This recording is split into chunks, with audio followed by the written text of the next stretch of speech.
క్షణార్థులా ఇయ్యాలనైతే నేటి వార్తలేంటో సలిసప్పుడు చేయకుండా దప్పున చూద్దాముల్లా. కాంగ్రెస్ పార్టీ మాజీ ఎమ్మెల్యే కూన శ్రీశైలం గౌడ్ తమ్ముడు వేధింపులకైతే యువకుడైతే ఆత్మహత్య చేసుకున్నాడట.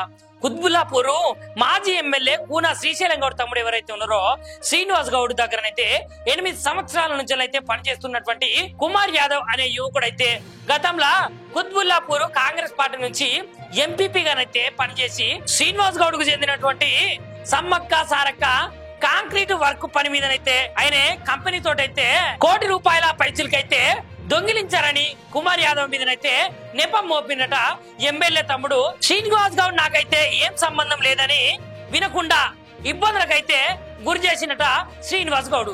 దీంతో అయితే కుమార్ యాదవ్ కు చెందినటువంటి Tata Tiago car cell phone లాక్కొని వెళ్ళిందట శ్రీనివాస్ గౌడ్ మనసులు. ఇక మనస్తాపానికి తెల్లవారుజామునైతే ఉరేసుకుని అయితే ఆత్మహత్యనైతే చేసుకున్నాడట కుమార్ యాదవ్. చూసిరానులా ఇక మరి ఇంట్లో ఎంతవరకు నిజమో ఎంతవరకు అబద్ధమో గానీ ఇక మనం చూస్తూనే ఉండాలి. ఇక మిగతా ముచ్చట్లు ఏమైనా బయటకు వస్తాయా లేవా అని. బహుజన ఆలయ కార్యక్రమంలో అయితే ముఖ్య అతిథిగా పాల్గొన్నట ప్రభుత్వ సలహాదారు మహమ్మద్ అలీ షబ్బీర్. ఆల్ ఇండియా అంబేద్కర్ యువజన సంఘ కార్యక్రమానికి అయితే ఆ సార్ అయితే కామారెడ్డి జిల్లా శాఖ ఆధ్వర్యంలో కామారెడ్డి పట్టణంలో అయితే కళాభారతి కార్యక్రమంలో అయితే నిర్వహించారు కదా. ఆ కార్యక్రమానికి అయితే ముఖ్య అతిథిగా వెళ్ళిందట షబ్బీర్ అలీ. ఇక గట్లనైతే మాట్లాడుకుంటా భారత రాజ్యాంగ సంక్షేమాన్ని అయితే బహుజనుల పంతం ఆబ్కి బార్ 400 పార్ అన్నటువంటి బీజేపీ అహంకారాన్ని రాహుల్ గాంధీ పాదయాత్ర ద్వారానైతే తిప్పికొట్టిండు, అడ్డుకున్నాడు. ఇక అట్లనే రాజ్యాంగాన్ని రద్దు చేసి మనవాదాన్ని తీసుకురావాలనుకుంటున్నటువంటి కమలాలు కలలుగానే మిగిలిపోతాయి. కంచె ఐలయ్య లాంటి మేధావులు రోజు రోజుకు బయటకు వచ్చి రాహుల్ గాంధీ నాయకత్వాన్ని సమర్థిస్తున్నారు. గట్లనే దేశంలోనే మొట్టమొదటిసారి కాంగ్రెస్ పార్టీ అధికారంలో ఉన్నటువంటి మన తెలంగాణ రాష్ట్రంలోనే 42% రిజర్వేషన్లు అయితే అమలు మొదలు పెట్టినామని చెప్పిండు.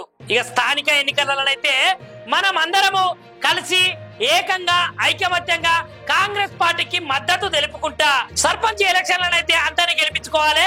అదే విధంగా బహుజనులు ఇలాంటి కార్యక్రమాలు నిర్వహించాలని రాజ్యాంగాన్ని కాపాడుకోవాలని బాబాసాహెబ్ అంబేద్కర్ రాసినటువంటి రాజ్యాంగాన్ని అమలులోకి వచ్చిన 75 సంవత్సరాలు పూర్తయినా కూడా ఈ సందర్భంగా అయితే కామారెడ్డి పట్టణంలో నిర్వహించినటువంటి బహుజన అలేబలే కార్యక్రమంలో అయితే పాల్గొనడం అయితే నాకైతే సంతోషంగా ఉన్నది అని అయితే సార్ చెప్పిండులా. ఇక అట్లనే రాజకీయ సాంఘిక ఆర్థిక సమానతలైతే రూపుమాపేందుకైతే బీసీ ఎస్సీ ఎస్టీ మైనారిటీలు అయితే కృషి చేస్తారు అని సార్ అయితే చెప్పుకొచ్చిండులా.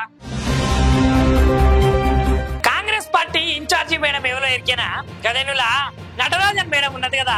ఆ మేడం అయితే ఈ నెల 31 నుంచి అయితే పాదయాత్ర చేస్తా అని చెప్తున్నది Congress party in charge Meenakshi Natarajan madam. ఇక ప్రతి నియోజకవర్గంలో 8 నుంచి అయితే 10 కిలోమీటర్ల వరకు అయితే పాదయాత్ర వారం రోజుల పాటు అయితే కొనసాగుతుందట.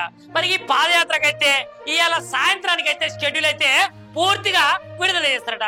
చూసిరా ఈ మేడం పాదయాత్ర చేస్తుంటారైతే అక్కడ ఉన్నటువంటి కాంగ్రెస్ పార్టీ నాయకులే కావచ్చు, కాంగ్రెస్ పార్టీ కార్యకర్తలే కావచ్చు, అందరూ సహకరించాలి అనేటట్లే మేడం అయితే మాట్లాడుతున్నది. ఇవాళ సీగబడదా వల్ల అయితే వాళ్ళకైతే షెడ్యూల్ అయితే వచ్చే అవకాశాలు ఉన్నాయని తెలుపుతున్నారు. ఎస్ఎల్విసి టన్నలు ప్రమాదంలోనైతే ఇంకా శవాలే దొరకలేదట. ఇక మీకు బూడిద అయినా ఇచ్చినమని అధికారులు అయితే నిర్లక్ష్యంగా మాట్లాడుతున్నారని ఎమ్మెల్యే హరీష్ రావు సార్ అయితే అంటున్నాడు. నిర్లక్ష్యంగా మాట్లాడుతున్నారని సిగాజీ పేలులనైతే రవి అనే కార్మికుడి ఆచూకీ అస్సలుకే తెలియలేదట. అతని కుటుంబ సభ్యులైతే ఎంత తిరిగినా కూడా డెత్ సర్టిఫికెటే అస్సలుకే ఇస్తలేరట. పరిహారము ఇవ్వడం లేదని అధికారులు అయితే నిర్లక్ష్యంగా బూడిద దొరికింది కదా అని సమాధానాలు అయితే చెప్తున్నారని హరీష్ రావు సార్ అయితే ఎమ్మెల్యే మల్రెడ్డి రంగారెడ్డి ఇంటి దగ్గరనైతే ఫార్మాసిటీ బాధితుల ధర్నానైతే చేపట్టిరట. ఇక ఎన్నికల ముందు ఇచ్చినటువంటి హామీల ప్రకారము భూసేకరణ రద్దు చేసి తమ భూములు తమకు ఇయ్యాలని మల్రెడ్డి రంగారెడ్డి ఇంటి ముంగనైతే ధర్నాకైతే దిగినట. ఫార్మాసిటీకి సంబంధించిన బాధితులు రైతులు ఎవరైతే ఉన్నారో వాళ్ళైతే మా భూములు మాకు కావాలి, ముందుగా ఇచ్చినటువంటి మాట ఏమైంది, ఇప్పుడేమో మొండి చేయి చూపిస్తారా అని అయితే బాధపడుతున్నారట. ఇక్కడ నుంచి అయితే ప్రతి పల్లెటూరుకి అయితే ఒక వైన్స్ మద్యమము అమ్మకాలైతే పెంచేందుకైతే సిద్ధమైతే అవుతున్నదట రేవంత్ రెడ్డి సార్ ప్రభుత్వము. ఇక వరుసగా ఎన్నికలు ఉండుతోటే ముందస్తు నోటిఫికేషన్లు అయితే జారీ చేయాలని ఎక్సైజ్ శాఖ అధికారులను అయితే ఆదేశించిందట. ప్రతి జిల్లాల మేజరు పంచాయతీకే పరిమితమైనటువంటి వైన్ షాపులను ప్రతి గ్రామానికైతే విస్తరింపజేసేటట్లయితే నిర్ణయించాలట రేవంత్ రెడ్డి ప్రభుత్వం అయితే చెప్తున్నదిలా. ఇక ఎన్నికలైతే వరుసగా ఉండుతోటి ముందుగానే నోటిఫికేషన్లు అయితే ఇయ్యాలని, ఇతర రాష్ట్రాల వారిని కూడా అవకాశం కల్పించాలని, కొత్త పాలసీని అయితే రూపొందించాలని ఎక్సైజ్ శాఖ ఆదేశాలైతే జారీ చేసిందట. ఇక రాష్ట్ర ప్రభుత్వము మండల పరిధిలో తక్కువ అమ్మకాలు ఉన్నటువంటి వైన్ షాప్ ఏదైతే ఉంటుందో వాటినైతే గుర్తించి గ్రామ స్థాయికి అయితే మార్చాలని నిర్ణయం అయితే ప్రభుత్వం అయితే తీసుకున్నదట. A4 దుకాణాలకైతే ప్రస్తుతము 2 ఏళ్లు ఉన్న లైసెన్స్ గడువునైతే 3 ఏళ్లకైతే పెంచిందట. దరఖాస్తు ధరలనైతే 3 లక్షలకు పెంచి ఆదాయము పెంపు చేసేటట్లయితే ప్రణాళికలైతే సిద్ధం చేయాలని ఎక్సైజ్ శాఖ ప్రభుత్వం అయితే వాళ్ళ మీదనైతే భరించలేని టార్గెట్ అయితే పెంచిందట. ఇక 24 గంటలనైతే మద్యం విక్రయిస్తే ఆ టార్గెట్ అయితే చేరుకోగలమని అయితే చెప్తున్నారు.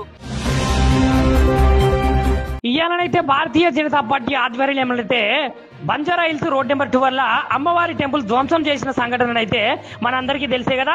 కాబట్టి అక్కడికైతే భారతీయ జనతా పార్టీ మాజీ ఎమ్మెల్యే చింతల రామచంద్రారెడ్డి గారు, అదేవిధంగా భారతీయ జనతా పార్టీ హైదరాబాద్ అధ్యక్షులు లంకాల దీపక్ గారు, అదేవిధంగా మాజీ హైదరాబాద్ అధ్యక్షులు డాక్టర్ ఎన్ గౌతమ్ రావు గారు, మేచినేని శ్రీనివాసరావు గారు, అదేవిధంగా బీజేవైఎం ఆధ్వర్యంలో ఈ రోజు అయితే ధర్నా కార్యక్రమము, అదేవిధంగా అమ్మవారి ఆలయం లోపలికి వెళ్లే కార్యక్రమం అయితే జరిగింది. ఇగో గియ్యుల ఈయాటి నేటి వార్తలు మళ్ళీ ముచ్చటతో అయితే మళ్ళొక నేనైతే మీ ముంగడికి వస్తాను. మరి ఉంటా శనార్థి. లైక్ చేయండి, షేర్ చేయండి, సబ్స్క్రైబ్ చేయండి. మరిన్ని వీడియోల కోసం బెల్ సింబల్ పై క్లిక్ చేయండి.